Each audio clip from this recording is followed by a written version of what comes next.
الشيطان الرجيم بسم الله الرحمن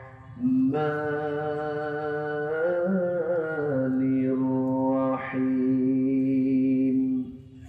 إن الله وملائكته يصلون على النبي يا أيها الذين آمنوا صلوا عليه وسلموا تسليما اللهم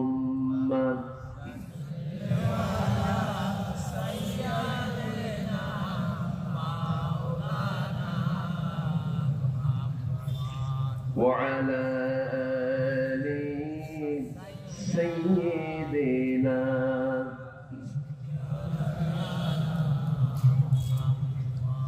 তায়েফের কথা ভেবে কাঁদে শুধু দুনয়ন এমন দরদি পেতে কাঁদে মন অনুক্ষণ কাঁদে মন অনুক্ষণ ওহুদে দাঁত হারা আহমদ যখন লৌহ মাখা কিয়ামতে উঠবে তখন জিহাদ না করে কিভাবে দেখাবে তুমি চাঁদ চেহারা রূপে ওয়াতুল আল্লাহুম্মা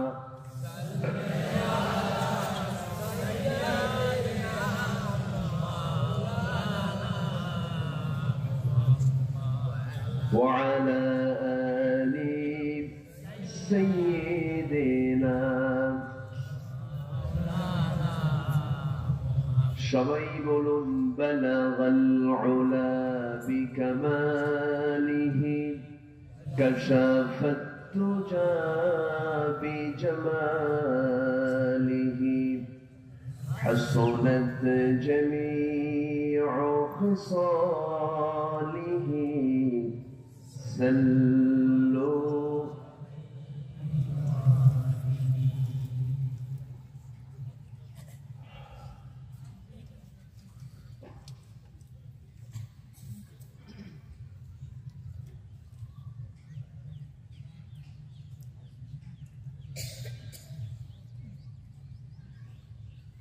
রংপুর অঞ্চলে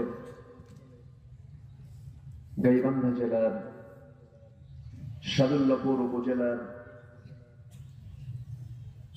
কেন্দ্রীয় কবরস্থান মাহফিল ইন্তেজামি কমিটি কর্তৃক আয়োজিত সাদুল্লাপুর হাই স্কুল মাঠে অনুষ্ঠিত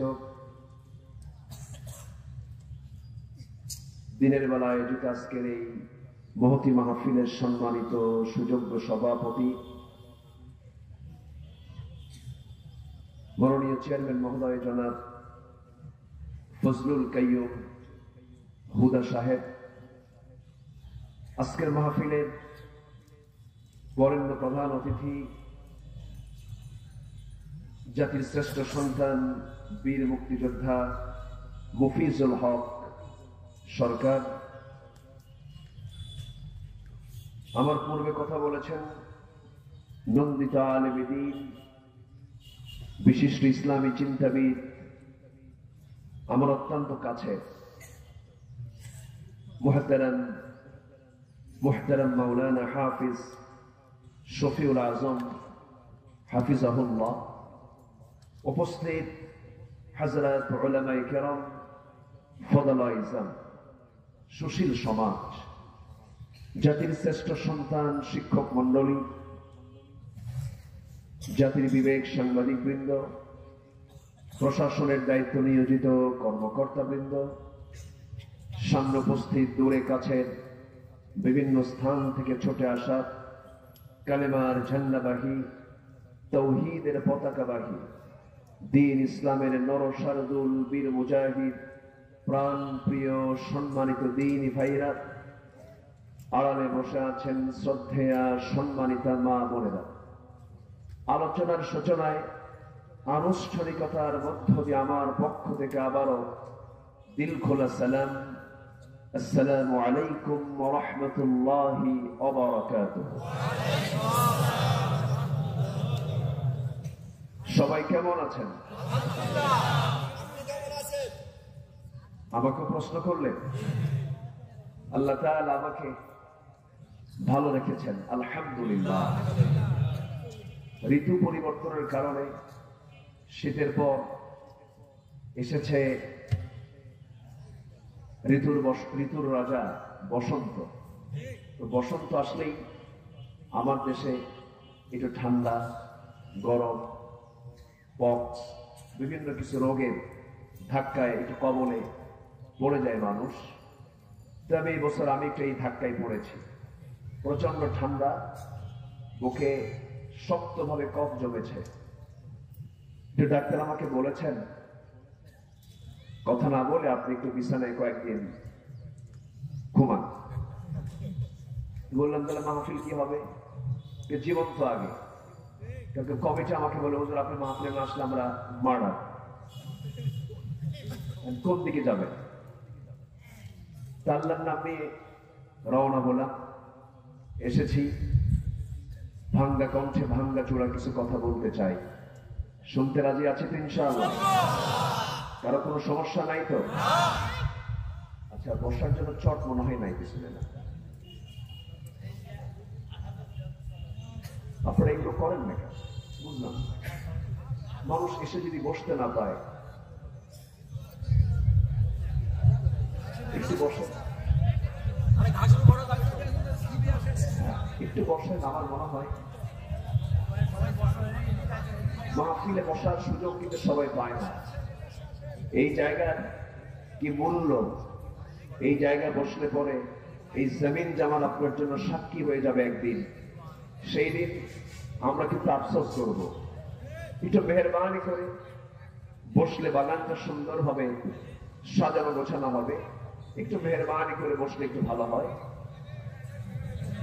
আল্লাহ তাআলা আমাকে আপনাকে এমন সুন্দর আয়োজনে বসার তৌফিক দিয়েছেন, শুকর আদায় করছি, বলছি আলহামদুলিল্লাহ।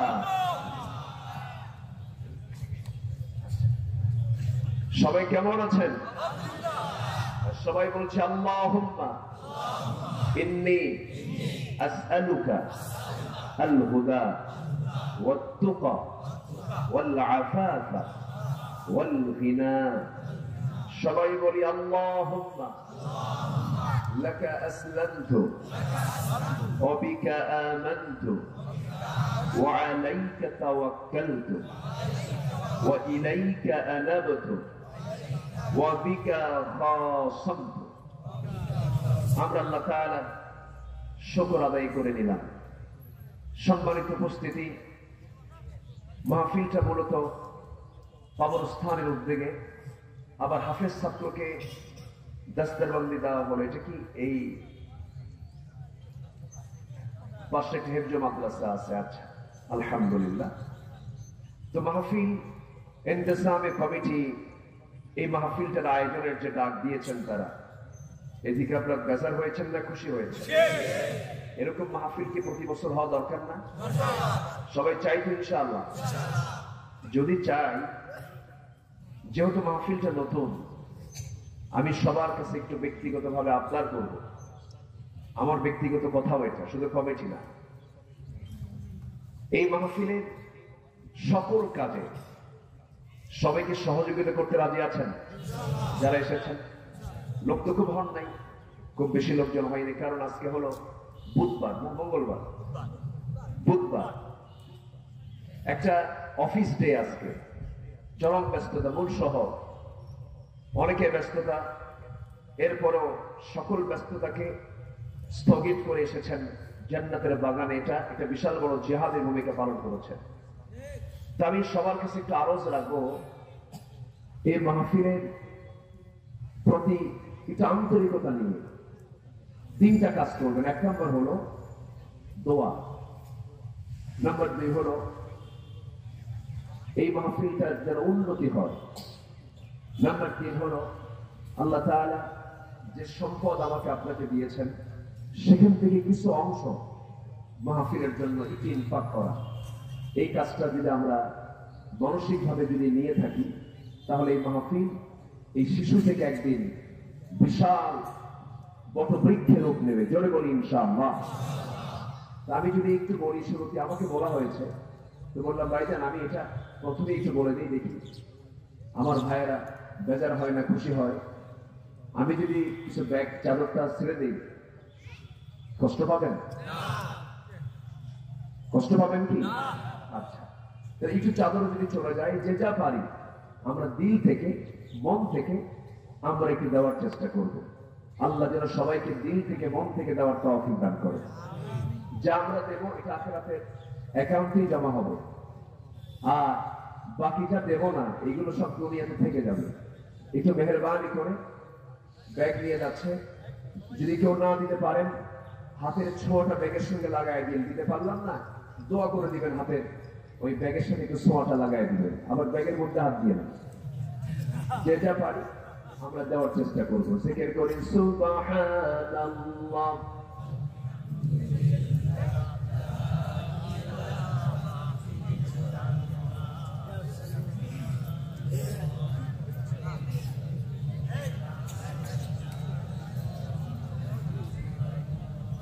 আমার মা বোন যারা আসছেন মেহেরবানি করে দিলটা খুলে যে যা পারি আমরা কোরআনের জন্য, আল্লাহর দ্বীনের জন্য আমরা কিছু দেব ইনশাআল্লাহ। আল্লাহ তুমি সবাইকে দিন থেকে দেওয়ার তৌফিক দাও। জোরে বলি আমিন।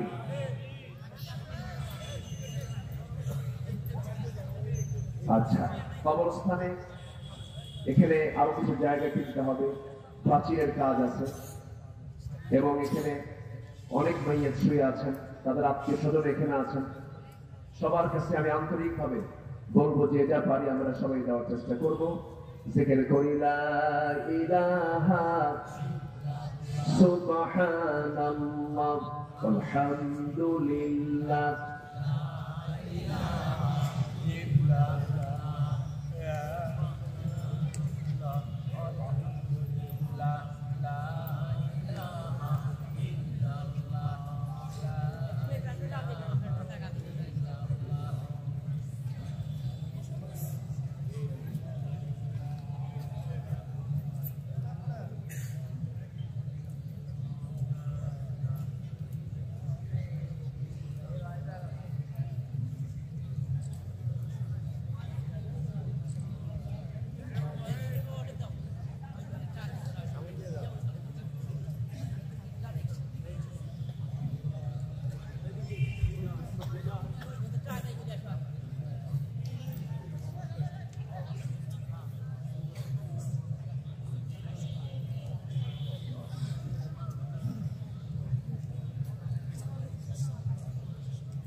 ও আচ্ছা, আলহাজ নুরুল ইসলাম উনি কবরস্থানের জন্য 50,000 টাকার একটা অনুদান তুলে দিতে চেয়েছেন। কেউ তো জোরো মারহাবা বললেন, ছোট বলেও তো বাচ্চা, তাই না? এরকম করে যদি 20-30 জন ভাই যদি আগে আসেন,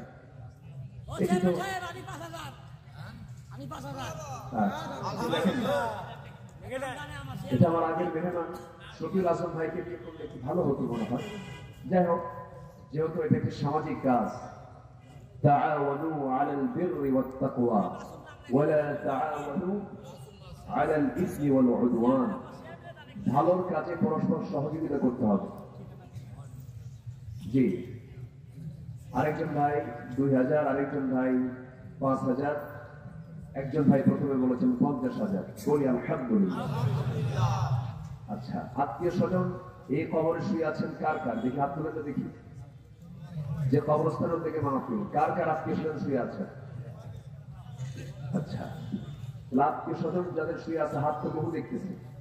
এক একটা হাত যদি 5,000 টাকা করে দেয়, আর কিছু লাগে না?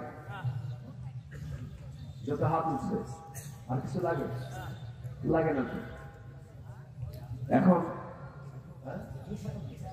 চেয়ারম্যান মহোদয় তিনি কবরস্থানের জন্য 1 লক্ষ টাকা, 2% জমি, বলি আলহামদুলিল্লাহ।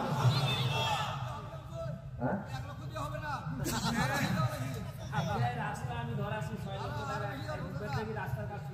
আচ্ছা ঠিক আছে, 300 হবে তো। আচ্ছা 300 হবে, যান করে দিলাম 300, আলহামদুলিল্লাহ বলেন। ওই যখন গেছে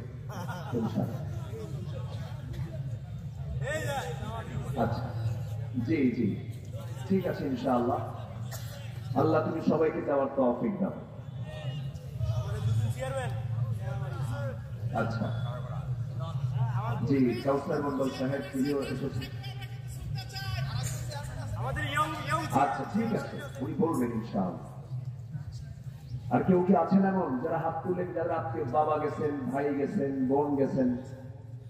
হাত তো অনেকেই তুললেন, কিন্তু 2, 4, 5, 10, 100, 500 দিয়ে এটা তো আমি মনে করি নাজাত পাচ্ছেন না তো। কারণ আপনার আত্মীয় সেখানে শুয়ে আছে, আপনার স্বার্থ তো জড়িত। আপনার জন্য 3.5 হাত জায়গা সেখানে বরাদ্দ আছে। দুনিয়ার একটা প্লট কিনতে গেলে তো বহু কিছু লাগে। তো মেহরবানি করে এটা আন্তরিকতা নিয়ে আমরা একটু এগিয়ে আসবো। আল্লাহ তুমি সবাইকে সেই তৌফিক দাও। জয় বলি আল্লাহুম্মা আমিন। আমি যদি এখন এই প্রসঙ্গে লম্বা সময় যদি এই পিছনে চলে যায়, তাহলে আমি তোমার কাঙ্ক্ষিত আলোচনার লক্ষ্যে আমি পৌঁছতে পারবো না। সব দিক খেয়াল করে আসুন, এখন আমরা ধীরে ধীরে আলোচনার দিকে চলে যাই।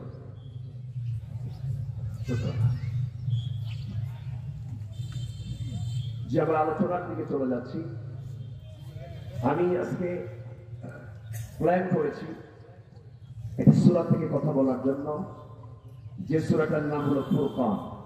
যে সূরার নাম কি? ফুরকান। আমি কোরআনে কারীমের সূরাতুল ফুরকান থেকে আমি কিছু কথা বলতে চাচ্ছি। ফুরকান যার নাম, কোরআনও তার নাম। কোরআনে কারীমের অনেকগুলো নাম আছে, এর মধ্যে অন্যতম একটি নাম হলো সূরাতুল ফুরকান। আল ফুরকান হলো কোরআনে কারীমের আরেকটি নাম। সেই সূরাতুল ফুরকান থেকে আমি শেষ রুকু থেকে আল্লাহ তাআলা তার নিজের পরিচয় দিয়েছেন এবং তার পছন্দের বান্দাদের কিছু পরিচয় তুলে ধরেছেন। এই আমার প্রভুর পরিচয়, আমার আল্লাহর পরিচয়, এবং সাথে তার অনুগত বান্দাদের কি কি পরিচয় হতে পারে, কি কি গুণ থাকতে পারে, সেই গুণগুলো আমি আজকে উপস্থাপন করি। আমি আলোচনার শেষ দিকে চলে যাব। ওয়ামা তাওফীকি ইল্লা বিল্লাহ আলাইহি তাওয়াক্কালতু ওয়া ইলাইহি উনীব। সেই মহান রবের প্রতি ভরসা রেখে আসুন, আমরা মূল আলোচনার দিকে চলে যাচ্ছি। আল্লাহ তাআলা এই কিতাব নাযিল করেছেন 1,500 বছর আগে। 1,500 বছর আগে নাযিল হওয়া কিতাব আজকের সমাজে এখনো কি বিফল না সফল? বলেন বলেন। কোরআন যা বলে, কোরআন দিয়ে বিজ্ঞান যাচাই হবে না নাকি? হবে না? বিজ্ঞান দিয়ে কোরআন যাচাই হবে? কোরআন দিয়ে বিজ্ঞান যাচাই হবে। পৃথিবীর কোন শাসক তার শাসন দিয়ে কোরআনকে ভুল ধরতে পারবে না, বরং কোরআনের ভিতরে যে শাসন আছে, যে আইন আছে, এটা দিয়ে পৃথিবীর তৈরি করা শাসনকে ভুল ধরতে পারবে। ঠিক না? সেই কিতাব, যে কিতাবকে ফলো করলে সব সেক্টরের মানুষ এখান থেকে উপকার পাবে। লেখক লেখা পাবে, কবি কবিতা পাবে, সাহিত্যিক সাহিত্য পাবে, একজন বিজ্ঞানী বিজ্ঞান পাবে, আইনজীবী আইন পাবে, রাষ্ট্রনায়ক রাষ্ট্র পাবে, প্রশাসক প্রশাসন পাবে, অ্যাডমিনিস্ট্রেশন পাবে। এর মধ্যে এক কথায় যে লেভেল থেকে কোরআনকে নিতে চায়, কোরআন তাকেই দিতে চায়। জোরে বলি সুবহানাল্লাহ। সেই কালামে হাকিম থেকে কিছু কথা আমি বলতে চাচ্ছি। দিনের বেলা মাহফিল, যারা বিশেষ করে আজকের মাহফিল এসেছেন, আমি মনে করি এটি একটি বিশাল বড় জিহাদের ভূমিকা পালন করেছেন।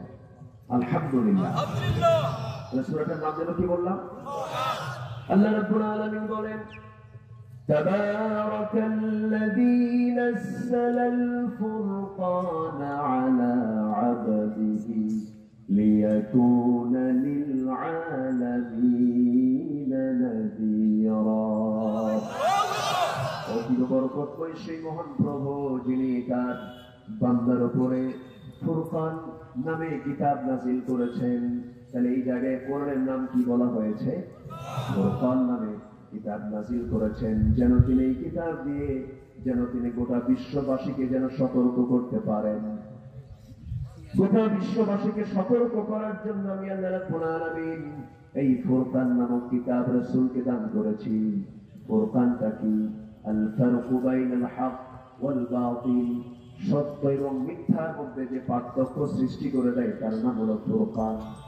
কোনটা হক, কোনটা বাতিল, কোনটা ন্যায়, কোনটা অন্যায়, কোনটা সত্য, কোনটা মিথ্যা, কোনটা লেজিটিমেট, কোনটা প্রহিবিটেড, কোনটা আমার জন্য বৈধ, কোনটা আমার জন্য অবৈধ, সব কিছু স্পষ্ট করে কোন কিতাবে বলা আছে? কোন কিতাবে বলা আছে? কোরআনে বলা আছে। এই জন্য এই কিতাবের আরেকটা নাম হলো ফুরকান। সম্মানিত ভাইরা, কিন্তু দুঃখজনক হলো সত্য, এখানে যারা বসে আছেন, এখানে এই যে আমরা হাজারো সহস্রাধিক মানুষ আমরা এখানে বসে আছি, আমি যদি একটা প্রশ্ন করি, এই জায়গায় যারা বসে আছেন এখানে কি নন মুসলিম কেউ আছেন? নাই বললেই চলে। হয়তো থাকলে 2, 4, 5, 6 জন থাকতে পারে, কিন্তু ম্যাক্সিমাম কিন্তু আমরা মুসলমান। যদি আমি বলি এখানে যারা বসে আছেন এর ভিতর থেকে কজন ভাই কোরআনে কারীমকে সহিহ করে তেলাওয়াত করতে পারেন? সবার কি হাত উঠবে? আসতে বলবেন না, উঠবে? উঠবে। সবার হাত কিন্তু উঠবে না। কিন্তু কথা বললে ভালো। আচ্ছা, আমার মনে হয় যদি আমি হাত তুলতে বলি অনেকে লজ্জাও পেয়ে যাবে। কিন্তু নামাজকে কবুল করে নেবার জন্য, নামাজকে সহি করার জন্য প্রথম শর্ত কি? সহি করা। কোরআন তেলাওয়াতটা সহি করা। যদি কারো সূরা ফাতিহা সহি না হয় তার নামাজই হবে না। তাহলে কোরআন শেখাটা প্রত্যেক মুসলমানের জন্য কি বলেন তো? আরো জোরে বলেন। সবার জন্য কি বিজ্ঞান জানা ফরজ? সবার জন্য কি কমার্স জানা ফরজ? সবার জন্য কি প্রযুক্তি জানা ফরজ? না, এটা একটা অংশ। সবাইটা ডাক্তার হবে না, একটা শ্রেণী ডাক্তার হবে। হ্যাঁ, ডাক্তার হওয়ার জরুরি আছে, কিন্তু ডাক্তারে কোরআন জানার দরকার আছে না? ইঞ্জিনিয়ারে, সাহিত্যিকে, লেখকে, গবেষকে, মেম্বার, চেয়ারম্যান, এমপি, সচিব, সবার দরকার আছে না? নাই। নামাজ কি সবার জন্য কি ফরজ? নামাজ সবার জন্য ফরজ, কোরআন শেখাও সবার জন্য কি ফরজ। দুঃখজনক হলেও সত্য, স্বাধীনতার 52 বছর আমরা অতিক্রম করেছি। আমরা সকল শিক্ষায় অর্জন করতে পারি। সন্তানকে এত যত্ন নেই কিজি স্কুলে পাঠানোর জন্য, ফজরের সময় উঠায়া মা সহ চলে যায় কেজি স্কুলে। কেজির ওজন বেশি না সেরের ওজন বেশি? কেজির ওজন নিতে বেশি। এই জন্য বাচ্চার গায়ের যে ওজন, ব্যাগের ওজন তার ডাবল। পাকা হয়ে যায়, চলে গেছে স্কুলে। আব্বা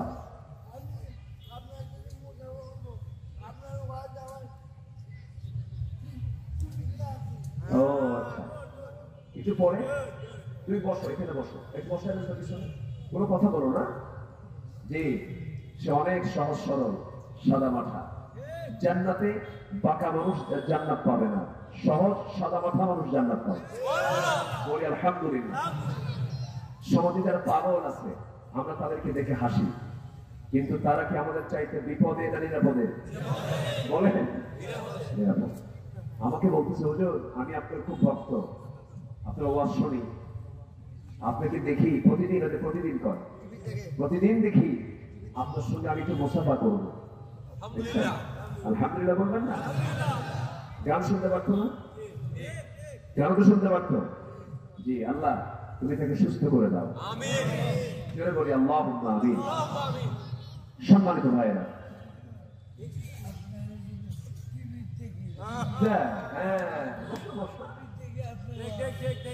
আল্লাহ এদের আব্বা আম্মাকে তুমি ধৈর্য ধরার তৌফিক দাও, বলে আমি। একটা সন্তান যে বাপমার আছে এমন, কত যে ধৈর্য ধরতে হয়, আল্লাহ তুমি সবরে জামিন ধরার তৌফিক দাও, জোরে বলি আল্লাহুম্মা আমিন। আচ্ছা সম্মানিত ভাইয়েরা, আমার দিকে তাকান। তাহলে কোরআন কি শুধু একটা সম্প্রদায়ের জন্য, একটা গোষ্ঠীর জন্য না, সবার জন্য? নামাজ কার জন্য? সবার জন্য। তাহলে সব শেখার আগে কি শেখা দরকার? কেজি স্কুলে পাঠিয়ে দিলেন, ভালো কথা, সেখানে যদি কোরআন থাকে ভালো।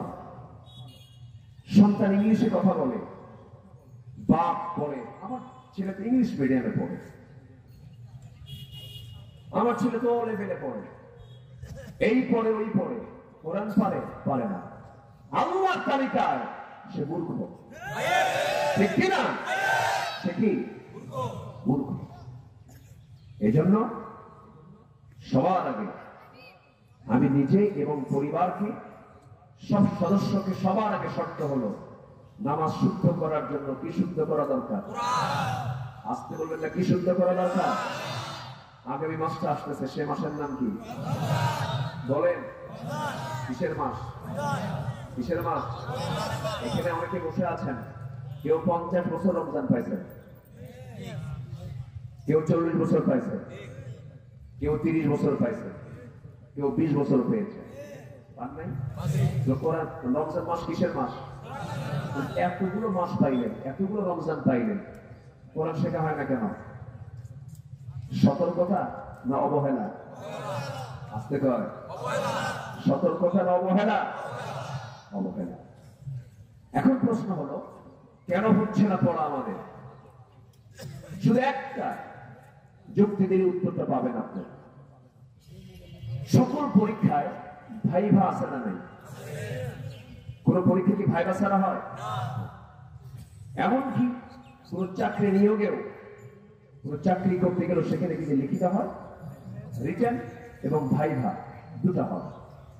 আচ্ছা রিটেন না হয় নাই হলো, যদি এরকম কন্ডিশন করা হতো সকল ভাইভা বোর্ডে যারা মুসলিম পরিবারের সদস্য তাদেরকে অবশ্যই কোরআনে কারিমের যে কোনো পৃষ্ঠা থেকে এক পৃষ্ঠা কোরআন শুনিয়ে দিতে হবে।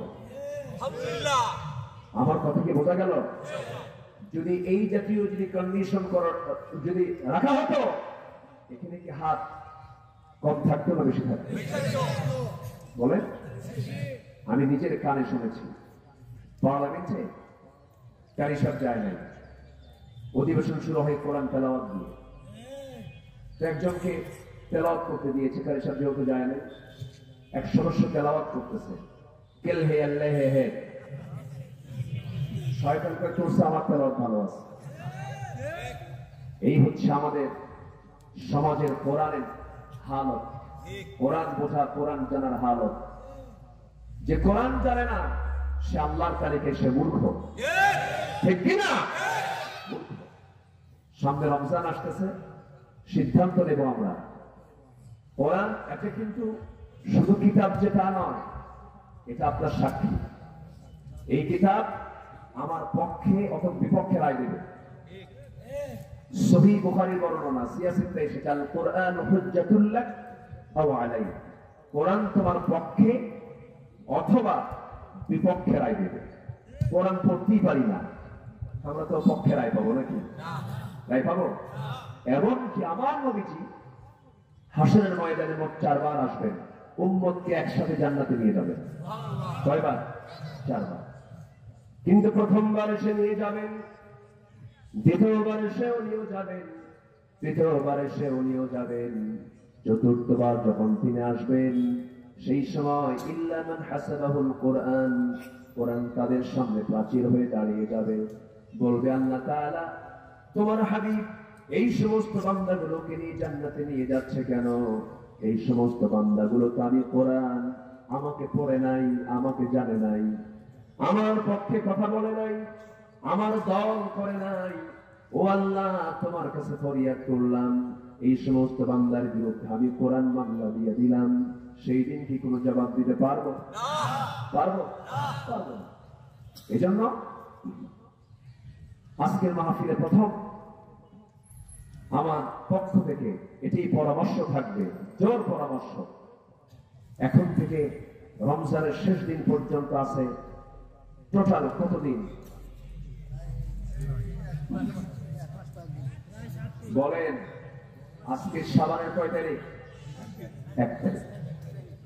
আমরা তো 1 তারিখ না, আজকে 1 তারিখ। আমরা তো মোটামুটি ইংরেজি জানি। আমি শাহবাগ মোড়ে এক রিক্সাওয়ালাকে বললাম, ভাই বিশ্ববিদ্যালয় যাবেন? কুচবিহার বিশ্ববিদ্যালয়তে চিনি না, কোথায় যাবেন? বললাম ভার্সিটি। হ্যাঁ ভার্সিটি চিনি। ভার্সিটি ছেড়ে কিন্তু বিশ্ববিদ্যালয় চিনি। যে আরবি মাসটা না জানলে আপনি ইবাদতের পদ্ধতি কোন মাসে কোন বরকত গুলো আছে আমাদের সবার আগে জানা দরকার। বাংলা হিসাব, ইংরেজি হিসাব না আরবি হিসাব? আরবি হিসাব। ইবাদত গুলো কোন মাসকে কেন্দ্র করে হয়? চাঁদকে নিয়ে হয়। এই শাবান মাসে আল্লাহ রাসূল সবচেয়ে বেশি রোজা রেখেছেন রোজার মাস বাদে যে মাস, সে মাসের নাম কি? শাবান মাস। রাসূল খুব রোজা রাখতেন। আমরা এই মাসে বেশি করে রোজা রাখার প্র্যাকটিস করব। জোরে বলি ইনশাআল্লাহ। সম্মানিত ভাইয়েরা, আমি আজকে এরকম করে একটু কাটা কাটা কথাই বলতে হবে, একটু কান লাগাবেন। তাহলে আমরা কিন্তু একটা দায়িত্ব পেয়ে গেলাম। এই 60 দিনে কোরআনকে সহি করে শেখা কি সম্ভব? আমি কি চুপ করে আসলে কিছু কখনো পারবো না? এই বুড়া হয়ে গেছি। অসম্ভব না সম্ভব? অসম্ভব না সম্ভব? সম্ভব। এতদিন লাগবেও না। যদি আপনি প্ল্যান করেন এর অল্প সময় হয়ে যাবে। কোরআন আল্লাহ তাআলা বান্দার জন্য কঠিন করেননি, খুবই সহজ করে দিয়েছেন। কিন্তু চাচার বয়স 60 বছর। চাচাকে যদি বলি চাচা কোরআনটা পড়েন, তো বাবা মুখে আসে না। কিন্তু চাচা থেকে যখন বলা হয় চাচা সাদুল্লাহপুরের পৌরসভার সামনে যে 10 শতক জায়গা আছে ওই জায়গাটার দাগ নাম্বার কত? 83। দাগ নাম্বার মনে নেই? বলেন দাগ নাম্বার কোন আছে না? দাগ নাম্বার মনে থাকলো। আবার সেই চাচা আমার গাইবান্ধারের জসকোটের বারান্দায় সকাল বিকাল সপ্তাহে 2 দিন করে ফাইল নিয়ে দৌড়াদৌড়ি করে। যখন বলা হয় চাচা আপনি ফাইল নিয়ে বুড়ো বয়সে 60 বছর 65 বছর বয়সে এখানে দৌড়াদৌড়ি করেন কেন? সেই সময় বলে বাবা 10 বিঘা জমিনে গন্ডগোল, মামলা চলতেছে, উকিল বোঝে না, উকিলকে মাঝে মাঝে বুদ্ধি দিয়ে যায়। উকিলকে বুদ্ধি দেওয়ার জ্ঞান আছে, ডাক নাম্বারও জানা আছে, সিএস নাম্বার জানা আছে, আরএস নাম্বার জানা আছে, জান্নাতের ডাক নাম্বার জানা না। এখানে কিসের ডাক নাম্বার আছে? কিসের ডাক নাম্বার আছে? জান্নাতের। এজন্য সবার আগে আমাকে জান্নাত খুঁজে বের করতে হবে। আমাদের আব্বা আমাদের আম্মা কোথায় ছিলেন? আসতে বলে কোথায় ছিলেন বলেন? আমাদের আদি বাড়ি বাপের ভিটা কোথায়? সবাই কি সেই জান্নাতে ফিরে যেতে চান? আমরা কি সন্তান? বানর সন্তান না আদম সন্তান? বলেন কি সন্তান আমরা? আদম। আদম থেকে এসেছি আমরা। যারা বলে মানুষ আগে বানর ছিল, এরকম বিশ্বাসী লোক থাকে বলেই তো এগুলো আবার সিলেবাসে ঢুকানোর চেষ্টা করে। আমাদের মাননীয় প্রধানমন্ত্রী তিনি আলেমদের কথাগুলোকে কানে নিয়েছেন, এটা নিয়ে তিনি বৈঠক করেছেন, আলেমদের পরামর্শ তিনি গ্রহণ করেছেন। এই দেশে ঘাপটি মারা কিছু নাস্তিকের বাচ্চা আছে, আসতে বলবেন না, আছে না? নাই।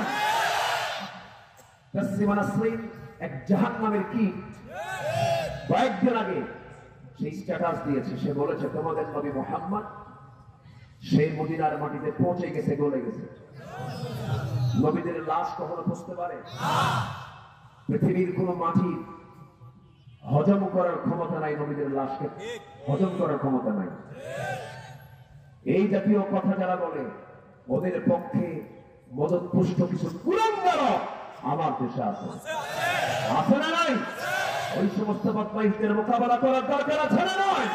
রাজি আছেন কারা কারা? হাত উঁচু করে রাখা।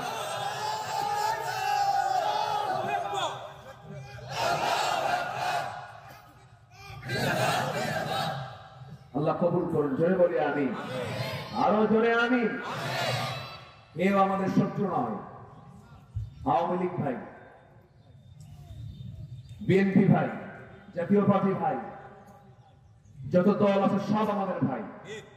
কিন্তু যে ইসলামের বিরুদ্ধে কথা বলবে, কোরআনের বিরুদ্ধে কথা বলবে, আল্লাহ রাসূলের বিরুদ্ধে কথা বলবে, জিহ্বা আমরা টেনে ছিড়ব। এই ক্ষেত্রে কোন আপোষ করা যাবে? বাপ হলেও কষ্ট পাচ্ছেন? শোনেন, সব বিসর্জন দিতে পারবো, ইমান বাদ দিতে পারবো। ইমান গেলে সব গেল। বংশ দিয়ে কি করবেন? কুরাইশ বংশে জন্ম নিয়ে আবু লাহাবের লাভ হয়নি। আমার নবীর বংশের নাম কি? আবু লাহাবের বংশের নাম কি? লাভ আছে? চদুর দিয়ে কি করবেন? বাপ পিঠ ছিল, ছেলে পিঠ জাদা, আছে না? কিছু হইলেই আমি পীর জাদা, আছে না? নাই। তোমার বাপ পিঠ ছিল, ভালো কথা। তুমি পীর জাদা হয়েছিল, অহংকার করো কেন? আমি কোন পীরকে কলঙ্কিত করছি না, আমি পীরকে মহব্বত করছি, আমি পীরকে ভালোবাসি। এই কথা কেন বলতেছি? মানে হঠাৎ করে কেউ যেন আবার কোনো কাউন্টার না নেয়। আমি পীরকে মহব্বত করি। শাহজালাল ইয়ামিনী শুয়ে আছে, শাহ মাকদুম শুয়ে আছে, শাহ পরাণ শুয়ে আছে। এদেশে ইসলাম ঢুকেছে এই সমস্ত বড় বড় পীর আউলিদের মাধ্যমে। খাজা মঈনুদ্দিন চিশতি রাহমাতুল্লাহ শুয়ে আছেন, সমস্যা নাই। কিন্তু খাজার নাম করে গাঁজা খাবা, খাজা দিল কর খাজা, ইসমে জালাল, গাছার কলকি খাওয়া হালাল। বদমাশরা পাইছে কি? আছে না নাই? মাস 7 আগে আমার এক মাহফিল ছিল চট্টগ্রাম। আমি ডোমেস্টিক এয়ারপোর্টের ডোমেস্টিক সাইডে বোর্ডিং পাস নিয়ে আমি ভিতরে ঢুকবো, বসবো, বসার জায়গা পাচ্ছি না। এখন যেখানেই যাবেন আপনি, পুরুষের আনাগোনা বেশি না মহিলা আনাগোনা বেশি? সব জায়গায় গায়ে কাপড় চোপড় আছে, কাপড় চোপড়ও থাকা লাগে না। কাপড় চোপড় খুললে নাকি আধুনিক হয়, আর কাপড় গায়ে দিলে নাকি বুড়ি হয়ে যায়। কাপড় চোপড় না খুললে আধুনিক হওয়া যায় না।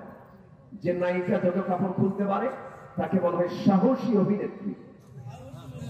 যেরকম নাউযুবিল্লাহ, এরকম বদমাইশি গুলো আছে না নাই? ভিতরে ঢুকে বসার জায়গা পাচ্ছি না, বসবো কোথায়? সামনের দিকে দেখি যে একটা কোনায় দেখি একজন হুজুর বসে আছে, মাথায় টুপি দেওয়া। আপনি তুমি এই দিক হও, মানুষ দেখতে পাচ্ছেন। তো ভাবলাম যে তাহলে হুজুরের পাশে আমিও টুপিওয়ালার পাশে গিয়ে বসলাম, বসে সালাম দিলাম। সালামের কোনো উত্তর ভালোভাবে পেলাম। তো বললাম, মুরব্বি আমি তো সালাম দিয়েছি, তো আপনি কেমন আছেন, আপনার পরিচয়? উনি কথা বলতেই চাইলেন না, শেষে উনি বলেই ফেললেন রাগের ঠেলায়, আমি অমক পীর দাদা। যখন আমার একটু এরকম আমাকে বলতেছে, আবার বলতে আমি বলতে চাইনি কিছু, আপনি কি? তখন আমি বললাম নবী জাদা। কথা কি বুঝতেছেন? তুমি যদি পীরের ছেলের পরিচয় দিয়ে পীর জাদা হতে পারো, আমার বাপ তো আদম। আমার বাপকে উনি কি সাধারণ মানুষ না নবী? আমি তার কি সন্তান? তাহলে কি হয়? তাহলে আমরা সব কি? আমাদের দাম কি কম? আমরা নিচে আসা দরকার, কেমন তো নবী জাদা হয়ে আছে। নবীর বাপ হয়তো লাভ নেই। নবীর বাপ আজর। নবীর বাপ কি? আজর। জান্নাত না জাহান্নাম? নবীর ছেলে হয়তো লাভ নেই। নূহের ছেলেকে কেনা, জান্নাত না জাহান্নাম? লাভ হবে ঈমান। লাভ হবে কি না? আমার ঈমানটা আমরা ভালো করে জোরে বলি ইনশাআল্লাহ। ঈমান যদি পাকাপোক্ত করতে হয়, কোরআনটাকে শেখা কি করতে হবে? পাকাপোক্ত। কোরআন কি বলেন বলেন? পাকাপোক্ত করতে হবে। কোরআন শিখবো তো আমরা সবাই রাজি আছেন তো ইনশাআল্লাহ? আল্লাহ কবুল করুন। আমার ভাইয়েরা একটু কান লাগাবেন, এই দুনিয়া ছেড়ে আমিও চলে যাব, আপনিও চলে যাবেন। কেউ বাঁচার জন্য আসে নাই। মরে যাব আমিও, আপনিও মরে যাবেন। এই যে জায়গায় বসে আছে দুজন চেয়ারম্যান বসা, এখানে মুরব্বী বসা, এই যে মুরব্বী সবাই এক লাইনে বসে আছি। এই কয়েকজনের ভিতরে হঠাৎ করে যদি একজনের মরণ হয়, এত হাজারো মানুষ সামনে বসা, কেউ কি কিছু করতে পারবেন? ইচ্ছে করতে পারবেন? কিছুই করতে পারবেন। বড় জোর কি করতে পারবেন? শুধু উপজেলা স্বাস্থ্য কমপ্লেক্স থেকে একটা অ্যাম্বুলেন্স হাজির করবেন, আস্তে করে লাস্ট এখান থেকে নামায় নিয়ে ড্রাইভারের হাতে বোঝায় দিয়ে বলবেন, ড্রাইভার লাশটা নিয়ে মরা মানুষের বাড়ি পর্যন্ত পৌঁছায় না। লাশের বাড়িতে লাশ পৌঁছিয়ে দেবে। লাশের বাড়িতে লাশ নিয়ে যাবে, কিন্তু লাশ কি বাড়ির ভিতরে ঢুকবে? ঢুকাবে না কারা? ঢুকাবে না কারা? ছেলে, বউ, আত্মীয় স্বজন, ভাই। আপনার করা বাড়ি, আপনার করা প্ল্যান করা ঘর, আপনার বউ ঢুকাতে দেবে না, আপনার ছেলে ঢুকাতে দেবে না। 3 দিন পর ওই বাড়ি ভাগ করতে নিয়ে মারামারি করবে, মামলা হবে, কত কি হবে বলেন তো? দিন শেষে বন্ধু আমার একমাত্র কেবলমাত্র শুধুমাত্র কে?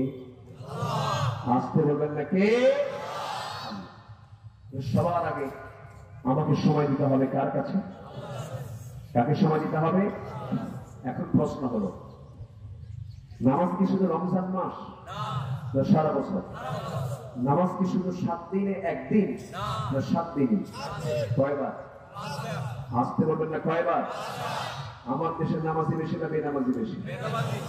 মানুষ বেশি না চোর বেশি? হ্যাঁ, কি কয়? ভালো করে বলেন, মানুষ বেশি না চোর বেশি?